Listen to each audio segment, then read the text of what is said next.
Anytime I speak in the county, I like to start by thanking all of you, because I live here and I work at the college, but the reason I get to live here is because you pay your taxes.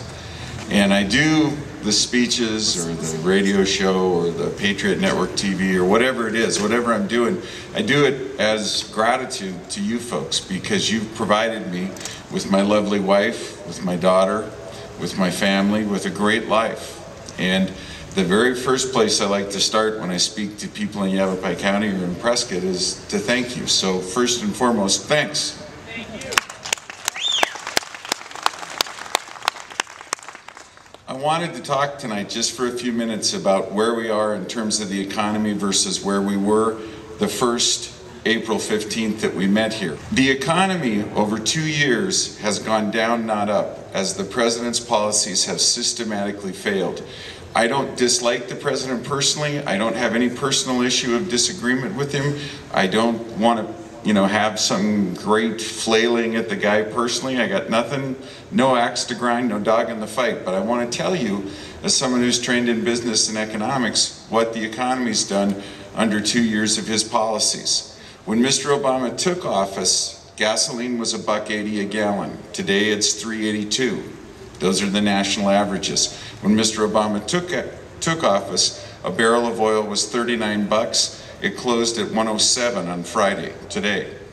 His policies, and by the way, if you listen to candidate Obama, he told you this. In November of 2008, he said, and I quote, "Under my policy of cap and trade, the price of energy will necessarily skyrocket."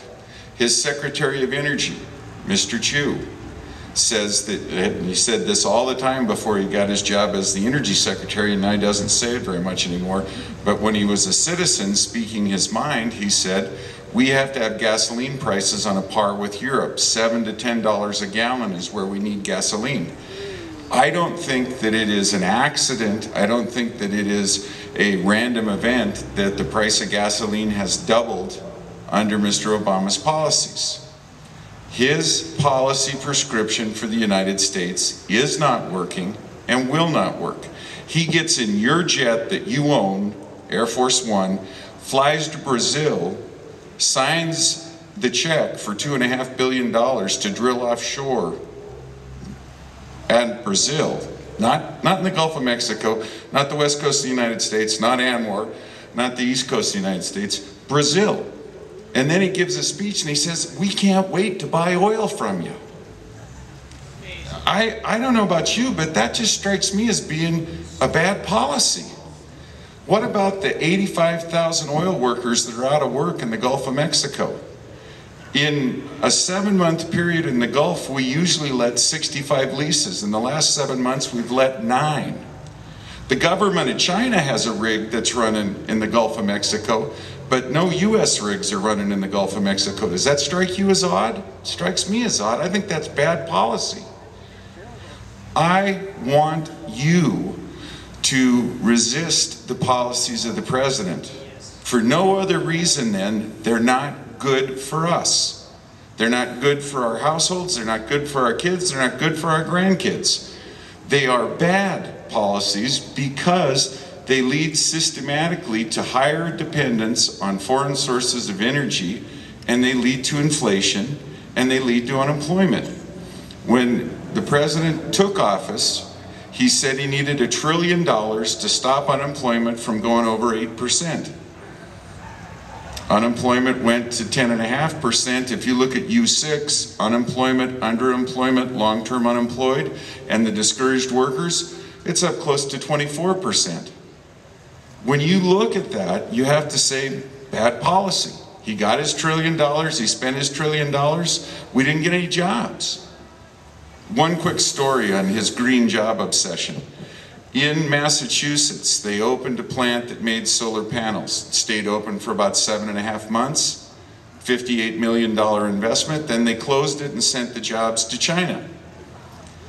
Now, it isn't like you don't know that that's going to happen, because in Spain, where they'd done the same thing, the University of Juan Carlos had published a study that was out there for everyone to read. I can read it. I teach at Yavapai College. I'm not, you know, obviously I'm not as bright as Mr. Obama. He's the brightest man that's ever lived.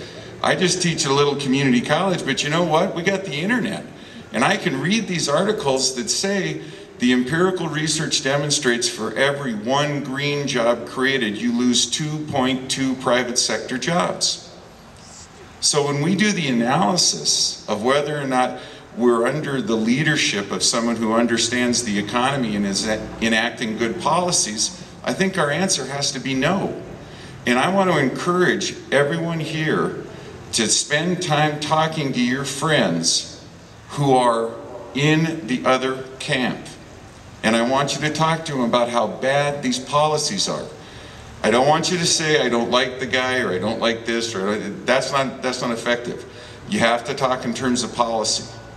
If we don't change what we're doing right now about energy, you're going to see gasoline by the time 2012 comes around. You're going to be paying $7 or $8 a gallon for gasoline. We'll be paying $5 in California right now at Point Loma. They're paying $4.39 a gallon for gas. In Alaska, there are villages that are paying $5.50 a gallon for gas right now.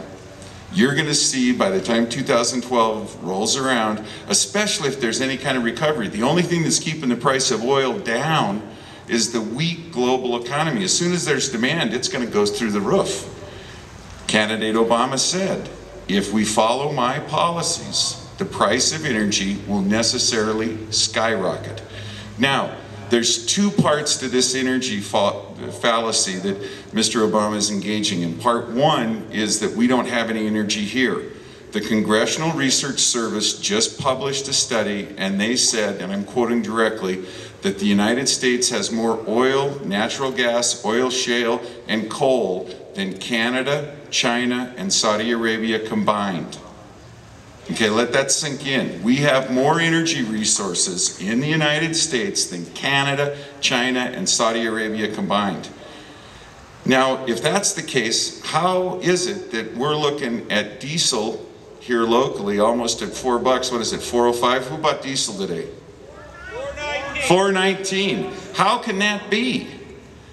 And I'll tell you, it's not because we're using our own resources. Now, the second part of the energy problem with the current administration is they're suffering under the deluded impression that CO2 is poisonous rather than just being plant food.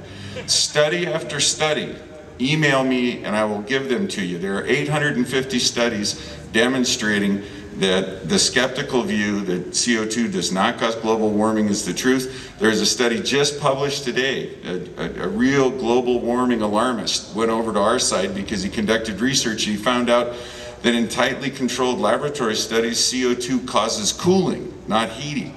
And he just gave it up. He said, boy, I've just been wrong the whole time. Global warming's junk science, I admit it. We need to start developing energy in the United States right now. The Green River Formation, oil shale, yes, yeah. Drill, baby, drill, exactly. But the Green River, 80% of the oil shale energy on Earth is located in the United States. We have more just in the Green River Formation than we need to run the country for 900 years. The Rand Corporation, in a study they did with the Department of Energy, says that we have the equivalent in the oil shale of 1.8 trillion barrels, enough to run the country at current consumption for 900 years. So why do we care what people in Iraq and Iran are doing with their energy? Why are we sacrificing our efforts to try and bring them into the 21st century when they don't want us? We don't need the oil.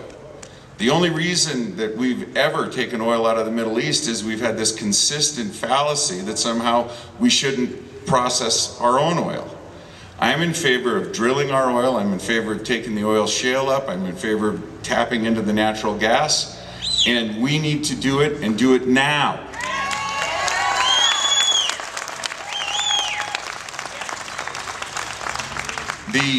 The very best documentary film ever made about American education is entitled Waiting for Superman. Now, I had a presentation tonight. It was going to be slides, and I had my little Superman shirt, you know. All set to go? The hero, if there is a hero in Waiting for Superman, is a gentleman named Jeffrey Canada.